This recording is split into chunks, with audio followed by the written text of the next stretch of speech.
Hai Sobat Rebahan, selamat datang di channel hiburan kaum rebahan. Admin akan melanjutkan membacakan kelanjutan cerita sebuah cerita novel yang berjudul The Story of Ichen. Tetapi sebelum melanjutkannya, pastikan kalian sudah subscribe channel ini dan aktifkan lonceng notifikasinya agar tidak ketinggalan jika admin upload video terbaru. Jika kalian menyukai cerita seperti ini, jangan lupa like, jika berkenan share juga ke teman-teman lainnya agar teman-teman lainnya juga mendapatkan informasi dan hiburan di channel ini. Baik, kita lanjutkan di bab ke-3494. Setelah Wan Pojun memberikan sebuah kabar baik, Wei Liang juga menelponnya saat Ji Chen baru saja mengantar Xiaochuran ke perusahaan. Begitu telepon tersambung, Wei Liang berkata dengan hormat, "Master Yi, setelah hampir 20 jam terus-menerus melakukan percobaan produksi, tim kami akhirnya telah berhasil memproduksi tablet pelindung hati Ji Xuan. Selain itu, bubuk penyambung nyawa yang kamu ingin gunakan sebagai obat dasar pil regenerasi Ji Xuan sekarang juga telah selesai diproduksi. Obat asli dari kedua obat itu ada di tanganku sekarang. Kamu lihat, kira-kira kapan aku harus mengirimnya ke hotel Spa Camps Alice?" Lokasi pabrik dari farmasi Josuan Jinling berada di pinggiran kota dan juga lebih dekat dengan hotel Spa Camp Alice. Jadi Jichen berkata, "Wei Liang, sekarang kamu mengemudi mobil ke sana. Aku juga akan segera pergi ke sana. Jika kamu tiba lebih awal, maka tunggulah aku sebentar." "Baik," Wei Liang berkata dengan tidak ragu-ragu. "Master Yi, aku akan berangkat sekarang." Yi Chen mengemudi langsung ke luar kota. Setelah 1 jam, akhirnya dia pun tiba di hotel Spa Camp Alice. Pada saat ini, Wei Liang membawa 2 kotak penghangat portable canggih dan sedang menunggu di depan pintu hotel. Yi Chen turun dari mobil dan menyapa Wei Liang secara langsung. "Ayo, masuk ke dalam untuk membicarakannya." Setelah mengatakan itu, dia membuka pintu depan hotel dengan sidik jarinya dan membawa Wei Liang langsung masuk ke bagian dalam hotel. Pada dasarnya, Yi Chen tidak akan datang ke hotel ini kecuali sedang ingin memproduksi obat.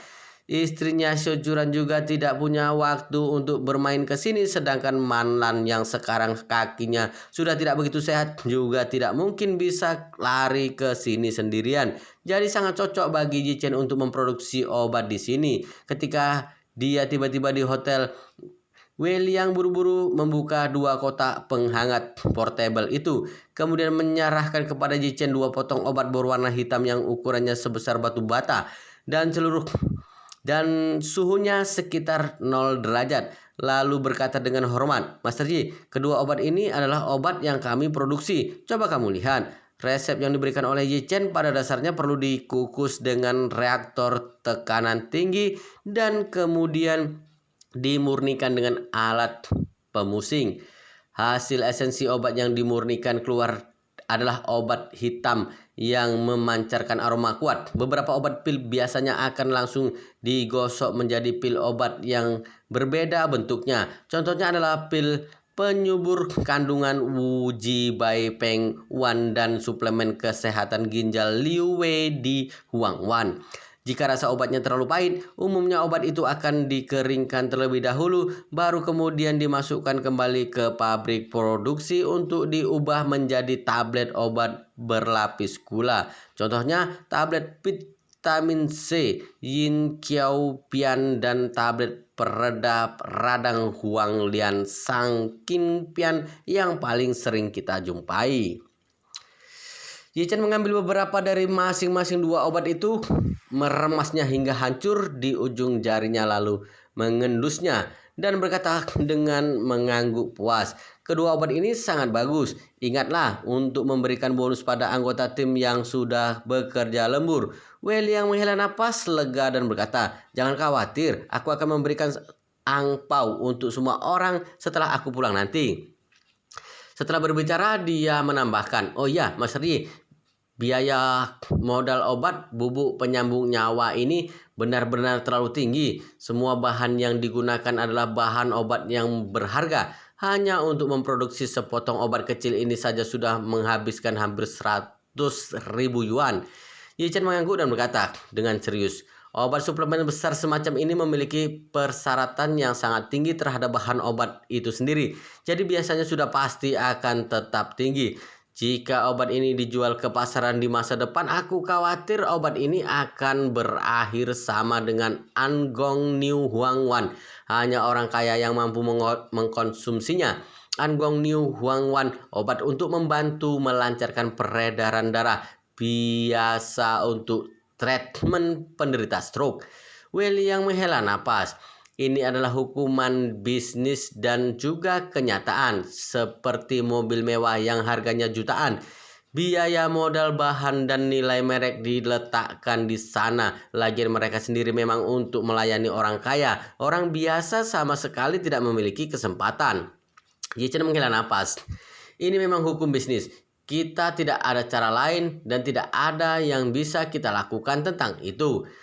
Sesudah berbicara itu, Ye Chen kembali berkata kepada Wei Liang, "Wei Liang, kamu coba produksi sejumlah obat bubuk penyambung nyawa terlebih dahulu. Jika kita akan memasukkannya ke dalam pasaran sebagai obat suplemen besar kelas atas dari farmasi Jisuan, harganya tentu saja akan ditetapkan sedikit lebih tinggi. Harga eceran domestik lebih dari 10 kali lipat dari perkiraan biaya total. Harga luar negeri lebih dari 20 kali lipat. Setelah produksi, kita boleh memberikan pada beberapa klien kelas atas untuk mencobanya agar kita bisa melihat reaksi mereka. Jika ternyata permintaan mereka sangat mendesak untuk obat ini, maka harganya juga dapat dinaikkan dengan wajar." Untuk poin ini bukanlah karena hati Yi Chen yang jahat, tapi harga obat-obatan kelas atas memang memiliki bahan premium yang sangat tinggi, terutama untuk obat suplemen kelas atas yang bahkan lebih mahal. Meskipun ketenaran jamur ulat telah turun banyak selama beberapa tahun terakhir, tapi harganya tetap tidak turun sama sekali. Harga 1 gram jamur ulat kelas atas lebih mahal daripada emas. Adapun ginseng dan tanduk beludru juga sama juga. Wei Liang secara alami juga memahami logika bisnis ini dengan sangat baik. Jadi dia berkata kepada Ye Chen tanpa ragu-ragu, "Master Yi, tenanglah, aku akan segera mulai memproduksi sejumlah sampel setelah aku pulang." Setelah mengatakan itu, dia buru-buru berkata, "Oh iya Master Yi, obat suplemen besar seperti bubuk penyambung nyawa, aku sarankan agar kita tidak membuatnya menjadi obat. Sepertinya akan lebih baik untuk menjadikannya sebagai produk suplemen kesehatan. Karena sistem peraturan pemeriksaan produk suplemen kesehatan di berbagai negara di dunia jauh lebih longgar. Lalu, begitu kita menjadikannya sebagai produk suplemen kesehatan, kita tidak hanya dapat menjualnya di apotek, tapi juga bisa menjualnya di supermarket serta secara online, sehingga tingkat kebebasannya akan lebih tinggi." Ye Chen mengangguk. "Lakukan saja apa yang kamu katakan." Wei Liang bertanya kepadanya, "Master Yi, apa nama dari produk suplemen kesehatan ini?" Ye Chen memikirkannya sejenak dan berseru, "Namakan saja pil Golden Juice One."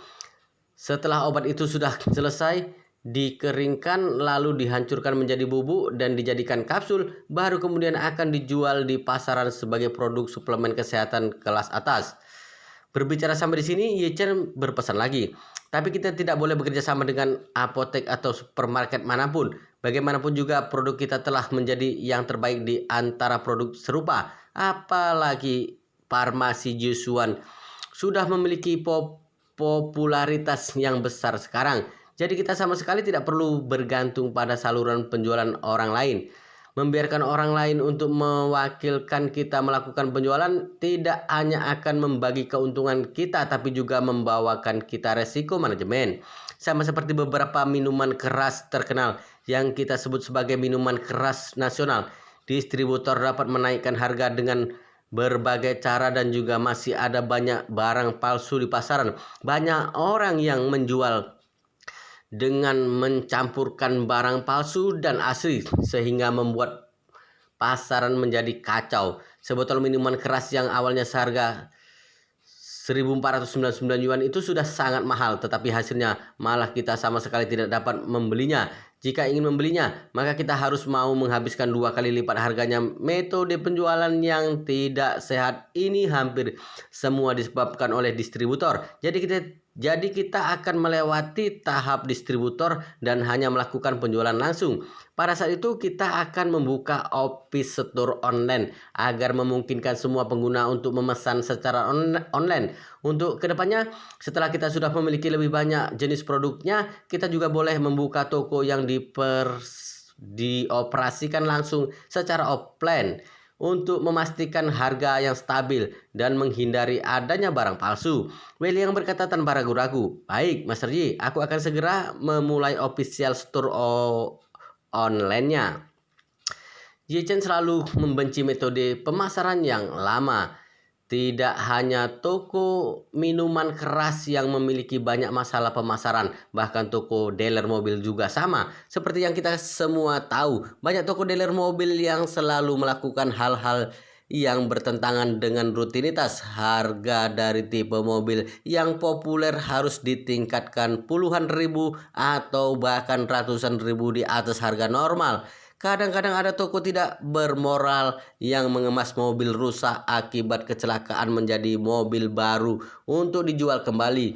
Ini mengakibatkan para konsumen rugi. Alasannya adalah distributor yang menjadi penyebabnya di masa lalu. Saluran transportasi, logistik, dan penjualan relatif primitif sehingga sebagian besar produk juga menggunakan metode distributor. Tetapi seiring dengan perkembangan internet yang terus berkembang, belanja online mulai terus mengalami peningkatan. Metode distributor juga secara bertahap akan dieliminasi. Sekarang semua orang bisa membeli pakaian, ponsel, dan juga beberapa kebutuhan sehari-hari secara online.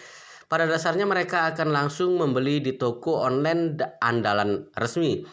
Beberapa produk suplemen kesehatan yang lebih terkenal juga sebagian besar telah menggunakan metode ini. Konsumen bisa mendapatkan jaminan yang relatif lebih sempurna dari kualitas layanan purna penjual, harga, dan pelayanan melalui metode penjualan langsung secara online semacam ini. Oleh karena itu, Yi Chen juga berharap farmasi Jisuan dapat membangun metode penjualan langsungnya sendiri. Dengan begini, dia bisa memastikan keuntungan dari farmasi Jisuan sendiri dan konsumen dalam menghadapi semakin banyak produk dan penjualan yang semakin tinggi dan di masa depan. Selanjutnya, Yi Chen berkata kepada William, "Kamu duduklah sebentar di ruang tamu. Aku akan pergi ke kamar untuk mencampurkan pil pertolongan penyumbatan pembuluh darah ke dalam obat ini. Setelah selesai dicampur, kamu ambil kembali dan segera mulai mengemasnya. Setelah selesai menyegelnya, kamu langsung bawa saja ke Amerika." "Baik, Master Yi." Segera setelah itu, Yi Chen membawa obat bubuk penyambung nyawa dan pergi ke kamar yang ada di lantai atas. Dia memikirkan berat obat dan merasa bahwa sepotong obat ini setidaknya bisa menghasilkan 5.000 pil. Jadi dia langsung mengeluarkan 5 pil pertolongan penyumbatan pembuluh darah untuk melelehkan bersama obat ini. Meskipun pil pertolongan penyumbatan pembuluh darah tidak seefektif pil permajaan yang dapat menghidupkan kembali orang mati atau bahkan bisa membuat tubuh menjadi lebih muda 10 atau 20 tahun, tapi dalam hal pengobatan saja efeknya juga sangat kuat. Pada saat ini ayah mertua Xiu Cangkun datang sakit lumpuh. Yi Chen bisa langsung menyembuhkannya hanya dengan menggunakan setengah pil pertolongan penyumbatan pembuluh darah. Dari sini dapat kita lihat bahwa efek pengobatannya tidak jauh lebih buruk daripada pil permajaan. Tapi efek umur panjang dari pil permajaan jauh lebih kuat dari obat itu. Dulu saat Gu Yanzhong terkena kanker pankreas stadium lanjut dan berada di ambang kematian, sebenarnya jika dia meminum 1 pil pertolongan penyumbatan pembuluh darah, maka penyakitnya bisa disembuhkan. Tetapi jika dia hanya meminum pil pertolongan penyumbatan pembuluh darah, meskipun penyakitnya dapat disembuhkan, tubuhnya masih tetap akan berada dalam kondisi yang sangat lemah dan akan membutuhkan waktu yang lama untuk perlahan pulih. Sedangkan pil permajaan tidak hanya dapat menyembuhkan kankernya, tetapi juga dapat membuat tubuhnya benar-benar pulih sepenuhnya, bahkan terasa seperti kembali ke keadaan 10 tahun yang lalu. Efeknya secara alami jauh lebih baik daripada pil pertolongan penyumbatan pembuluh darah. Namun, Yi Chen tidak berencana untuk menyatukan pil peremajaan ke dalam pil regenerasi Jisuan. Sekarang setelah obat ini digabungkan dengan pil pertolongan penyumbatan pembuluh darah, itu dapat sepenuhnya mempertahankan nyawa pasien kanker dan secara bertahap mengendalikan perkembangan kanker sampai sembuh. Bagi dunia luar, ini bisa dikatakan sebagai obat anti kanker yang sangat bagus. Setelah Yi Chen selesai mencampurkan obat tersebut, dia memberikan obat itu kepada Wei Liang dan berpesan, obat ini setidaknya dapat menghasilkan 5.000 pil regenerasi Jisuan. Kamu dapat membaginya menjadi 4.900 pil lalu sesuai dengan dosis 7 butir dalam satu kotak. Jadi totalnya kamu dapat membuat 700 kotak. Kemudian kamu sisakan 20 kotak untuk masing-masing 3 negara ini, Amerika, Jerman, dan Inggris. Sisanya kamu lakukan rencana uji coba obat di dalam negeri atas nama farmasi Jisuan untuk menyaring 100 pasien penyakit kanker yang paling parah dan yang memiliki kondisi keluarga tersulit, lalu mendistribusikannya secara gratis sebagai obat uji coba. Bersambung guys, wow luar biasa sekali ceritanya, sangat seru, sangat menarik, sangat menghibur, sangat membuat kita penasaran jika tidak mengetahui cerita kelanjutannya. Tetapi sepertinya di bab ini sampai di sini dulu dan kita akan lanjutkan di bab berikutnya di video selanjutnya. Pastikan kalian sudah subscribe channel ini dan aktifkan lonceng notifikasinya agar tidak ketinggalan jika admin upload video terbaru. Jika kalian menyukai cerita seperti ini, jangan lupa like, jika berkenan share juga ke teman-teman lainnya agar teman-teman lainnya juga mendapatkan informasi dan hiburan di channel ini. Baik, kita lanjutkan di bab berikutnya di video selanjutnya.